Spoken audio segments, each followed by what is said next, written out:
नमस्कार। दो पार्टियां, दो नेता और दो निमंत्रण पत्र और दोनों का जवाब अलग अलग। आखिर ऐसा क्यों? एक एक करके बात करते हैं। पहली पार्टी, पहला नेता और पहला निमंत्रण, उसकी बात करते हैं। पहला निमंत्रण उड़ीसा से बीजू जनता दल के अध्यक्ष नवीन पटनायक का।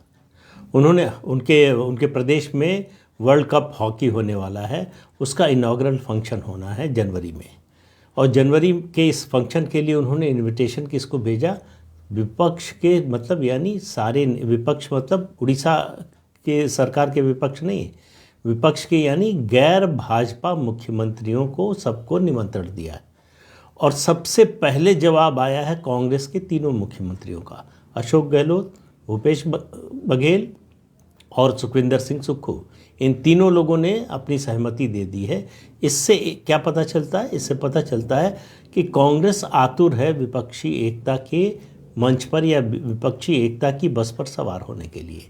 और दूसरा निमंत्रण भी इसी मकसद से था।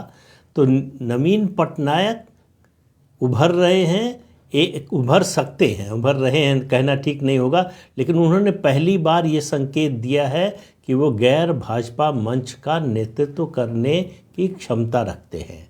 क्षमता किस आधार पर कह रहा हूँ? सिर्फ इसलिए कि उनके बुलावे पर मुझे नहीं लगता कि और कोई, जितने भी मुख्यमंत्री हैं गैर भाजपा शासित राज्यों के, उनमें किसी की यह हैसियत है कि वो बुलाएं सभी गैर भाजपा मुख्यमंत्रियों को और सब आने के लिए तैयार हो जाए।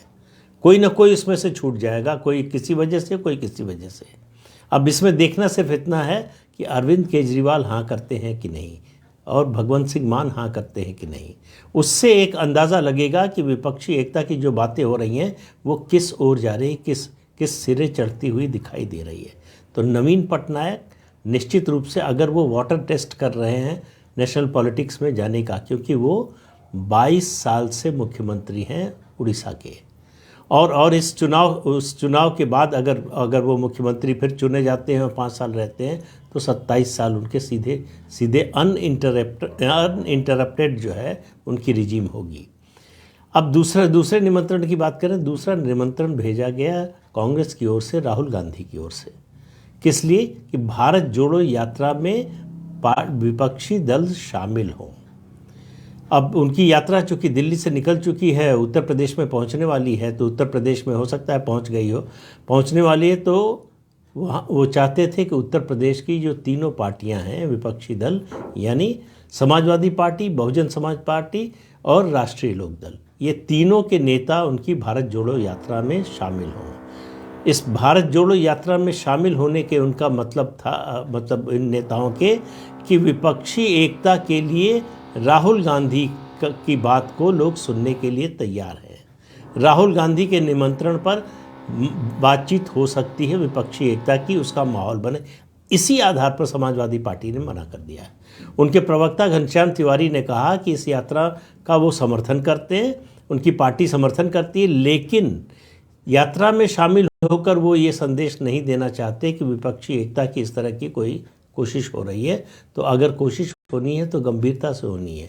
शायद ये भी संदेश है कि अगर कोशिश होनी है तो उत्तर प्रदेश में कांग्रेस का उसमें कोई मतलब नहीं है। अगर कोशिश होनी है विपक्षी एकता की तो वो व्यापक पैमाने पर, बड़े धरातल पर होगी, इस तरह से शॉर्टकट मेथड से नहीं होगी। तो राहुल गांधी को तीनों दलों ने मना कर दिया है और नवीन पटनायक को लगभग सभी ने हाँ कर दिया है। तो इससे आपको अंतर पता चलेगा नेतृत्व की क्षमता का। इससे आपको पता चलेगा कि एक्सेप्टेबिलिटी किस लीडर की देश में, गैर भाजपा दलों की बात कर रहा हूं, उनमें किसकी ज़्यादा है। इससे तय होगा कि विपक्षी एकता कौन सी दिशा लेगी और कोई स्वरूप ले पाएगी कि नहीं। तो आज के अंक में इतना ही। अगले अंक में फिर मिलेंगे किसी नए मुद्दे के साथ। तब तक के लिए नमस्कार।